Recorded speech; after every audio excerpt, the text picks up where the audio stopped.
বর্তমান দেশের পরিস্থিতি অবশ্যই পর্যবেক্ষণ করতেছেন। এই বাংলাদেশে প্রতিদিন কিছু না কিছু ঘটতেছে যা ইসলামের সম্পূর্ণ বিরুদ্ধে।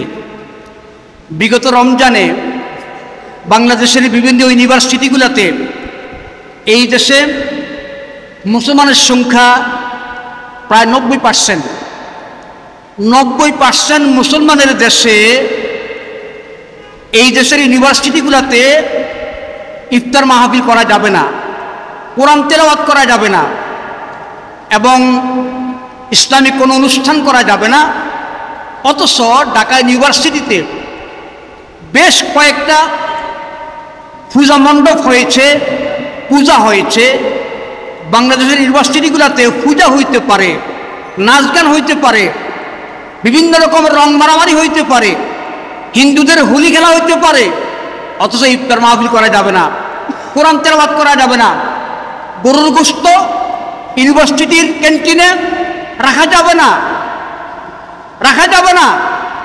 এবং এইভাবে জাতীয় শিক্ষা সিলেবাসে, স্কুল মাদ্রাসায় সমস্ত ইসলাম বিবর্জিত, মানবতা বিবর্জিত, নৈতিকতা বিবর্জিত, সম্পূর্ণ হিন্দুয়ানি, সম্পূর্ণ বিধর্মী এবং পশু পাখির সমস্ত আপনার হাইওয়ান জানোয়ারের শিক্ষাগুলোকে চালু করা হয়েছে। বিশেষ করে মাদ্রাসাগুলোতে ষষ্ঠ শ্রেণী, চতুর্থ শ্রেণী, পঞ্চম শ্রেণী, অষ্টম শ্রেণী এই মাদ্রাসার ছাত্রগুলাকে নাচ গান সহ সকল রকমের মানবতা বিবর্জিত, নৈতিকতা বিবর্জিত শিক্ষা সিলেবাস করা হয়েছে।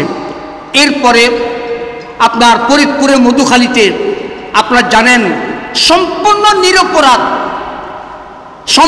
নিরপরাধ 2 জন মুমিন মুসলমানকে অত্যন্ত জঘন্যভাবে, নিষ্ঠুরভাবে, নির্মমভাবে হত্যা করা হয়েছে।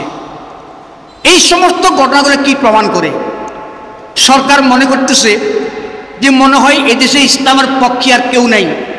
যেরকম দমন পীড়ন করে, নিপীড়ন করে, একদলীয় শাসনের আওতা নিয়ে এসছে দেশকে, এবং তারা এমনভাবে দেশকে পরিচালনা করতেছে যে তাদের বিরুদ্ধে বলার মতো মনে কেউ নাই, আর বললে পাত্তা দেওয়া হচ্ছে না।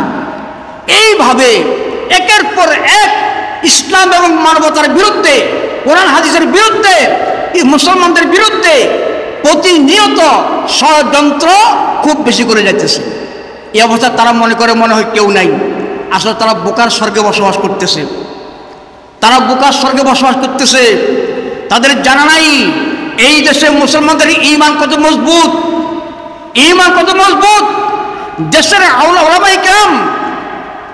উলামায়ে কেরাম এবং মর্দে মুমিন মুসলমানরা নিশ্চুপ হয়ে থাকে নাই, ফুঁসে উঠতেছে।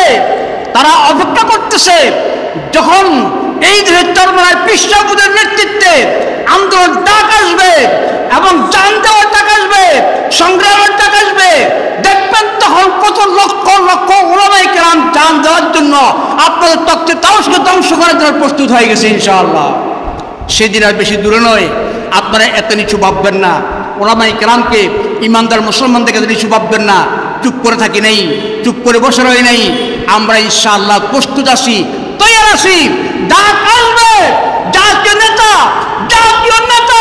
মুসলমানদের নেতা বিশ্বাস চরমনায় যখন ডাক দিবেন, ইনশাআল্লাহ এই দেশের লক্ষ লক্ষ মুসলমান ঝাঁপিয়ে পড়বে আন্দোলনের ময়দানে, জান দেওয়ার জন্য প্রস্তুত হয়ে যাবে।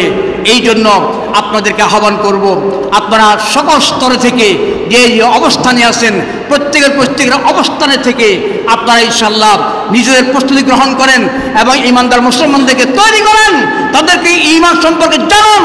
দেশের বর্তমানে এই সরকার যে ইসলাম বিরোধী যে সমস্ত কর্মকাণ্ড করতেছে একের পর এক, এগুলো সম্পর্কে জানান, মানুষকে জানান দিয়ে প্রস্তুতি গ্রহণ করি। আল্লাহ পাক আমাদের সবাইকে তৌফিক দান করুন।